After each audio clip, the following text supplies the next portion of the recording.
Wait, let's go back.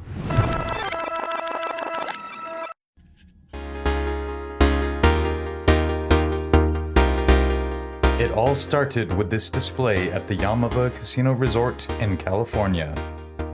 Wait, the Indians are in Vegas? Woo! It occurred to me that the San Manuel Indians solved an age-old dilemma. Las Vegas gaming or Indian gaming? Las Vegas gaming or Indian gaming? Las Vegas, Las Vegas, Las Vegas, Las Vegas, or Indian gaming, or Indian gaming, or Indian gaming. They gave us all the gift of not having to choose. We could have our Indians and our Vegas all under one roof. And so I set off for an epic mashup of Indian self-reliance, Vegas vibes, and New Year's soul-searching. After leaving Calico Ghost Town and Eddie's World, I drove through the town of Yermo on the way back to the freeway. Fun fact, the original Del Taco historic site is here. And I appreciated the train to my right.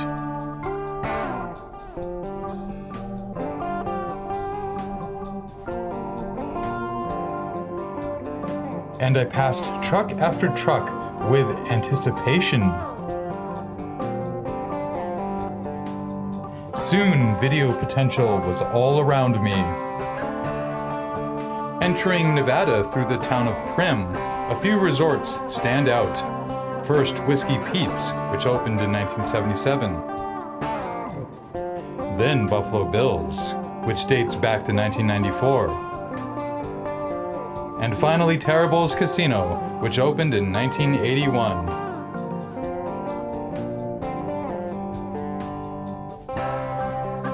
And shortly after arriving in Vegas, I passed the Silverton Casino, which has an impressive aquarium with tropical fish, a mermaid show, and a huge Bass Pro Shops. The Palms opened in 2001. The Maloof family was the majority owner, and George Maloof Jr. was particularly central to the deal. Originally, the hotel had only one tower. Then, in 2006, the Fantasy Tower opened. Then, in 2008, the Palms Place, a 47-story condominium hotel, opened.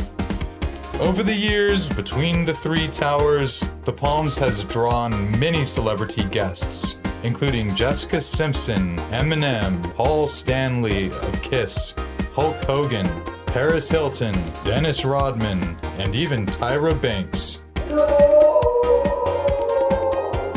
Perhaps the most wild example was Richard Branson, when he was dropped from the Fantasy Tower in 2007 wearing a body harness in a stunt to promote Virgin Airlines.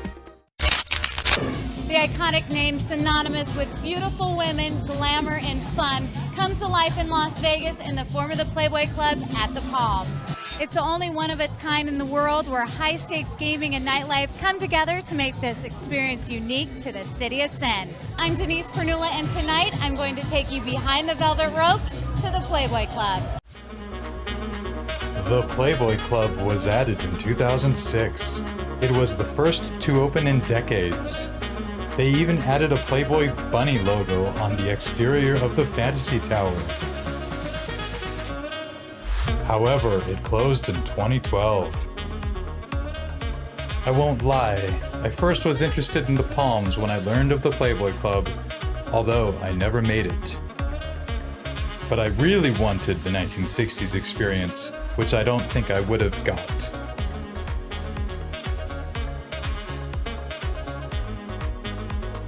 And here are some quotes from legendary Playboy founder Hugh Hefner. Life is too short to be living somebody else's dream. Sex is the driving force on the planet. We should embrace it, not see it as the enemy. And my thoughts on the subject: people should be allowed to identify as Playboy bunnies without shame or embarrassment. Hey, Playboy bunny pride. Something to think about. In 2007, the Pearl Concert Theater opened. Lady Gaga is among its major performers. In 2011, the Palms was sold to Texas Pacific Group. In 2016, the Palms was sold again, this time to Red Rock Resorts, and they began a $620 million renovation. In 2020, the resort closed for 2 years because of the pandemic. And in 2022, the San Manuel Band of Mission Indians purchased the Palms. And the Palms reopened in April of 2022. It is the first Las Vegas casino resort fully owned and operated by a Native American tribe. Could the great Santos Manuel himself have imagined this? Amazingly, the Palms has over 70 Day One employees from its original opening in 2001.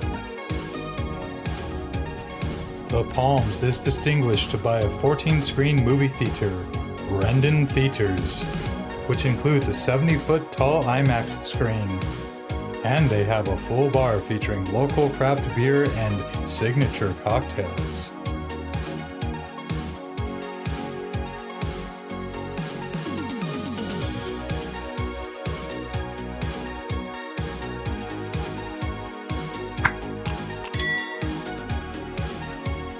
There were a few restaurants that caught my eye, but I did not go to. Scotch 80 Prime is considered one of their notable restaurants. An elegant steakhouse featuring prime American-sourced steaks and Japanese certified Wagyu.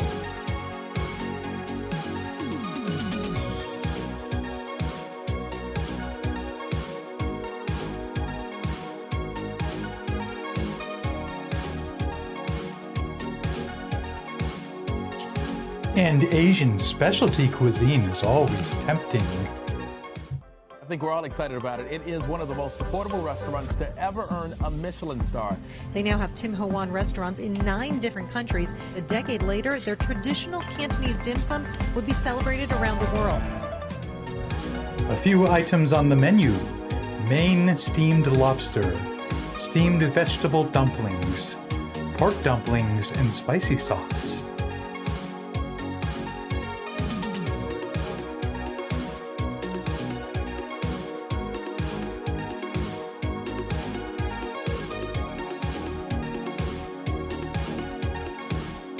Of course, there is nothing like barbecue, so Maybelle's barbecue caught my eye. I've been cooking for 30 years. 20 years of that time was really kind of mastering the art of barbecue. Fortunate enough to be on TV, Food Network, been an Iron Chef, Burgers, Brew and Q, The Chew, which really has allowed me to kind of spread the barbecue message to the world.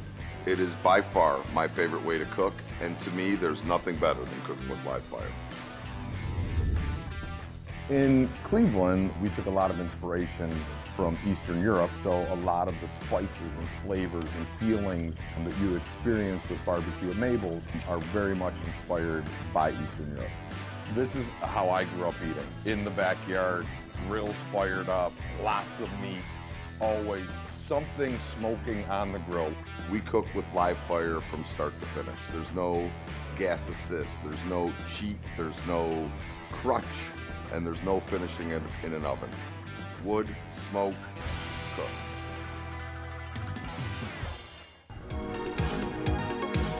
By the way, I first tried to launch my drone from the parking structure's top deck, but security shut me down. So I ran down to the streets nearby and launched from the sidewalk.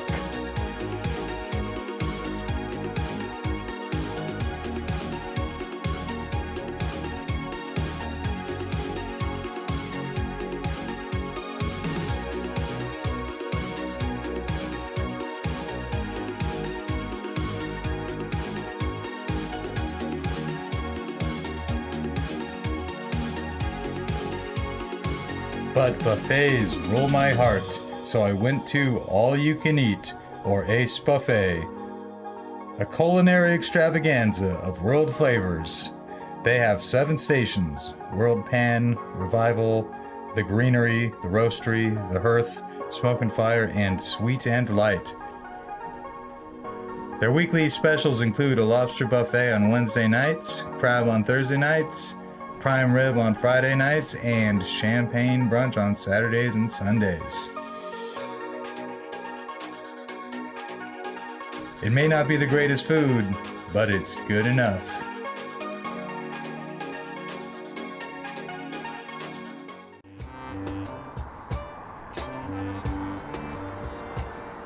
I should mention that one big selling point of this casino is that parking is free.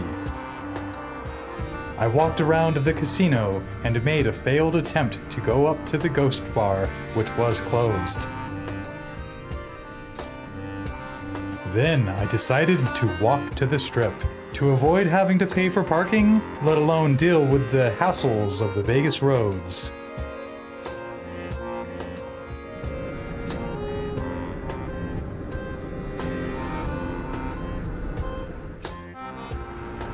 It is a 30-minute walk, going through some sketchy areas.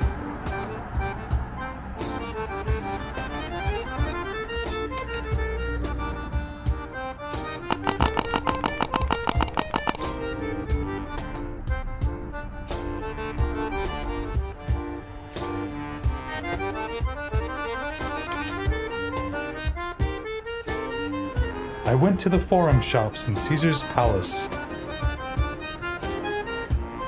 I love how you get sunset and twilight 24 hours a day, 7 days a week in this place.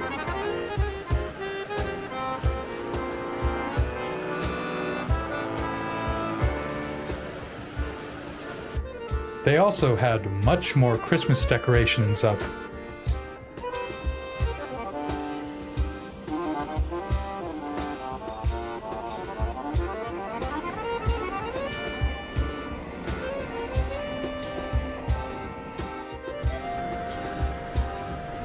Then I went to the Venetian. It shares much of the atmospheric quality of Caesar's Palace.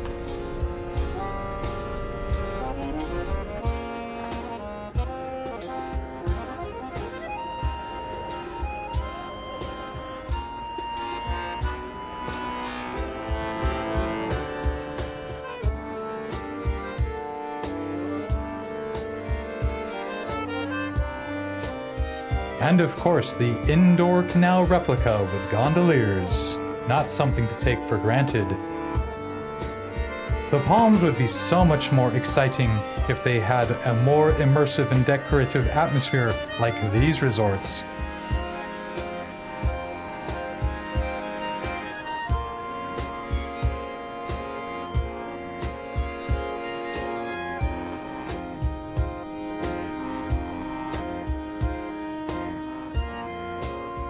And then I passed through the Bellagio.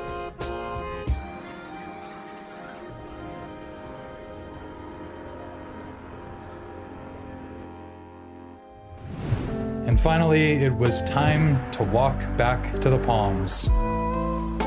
If you made it this far, please hit that thumbs up and subscribe for Self-Reliance if you haven't already. And be magical.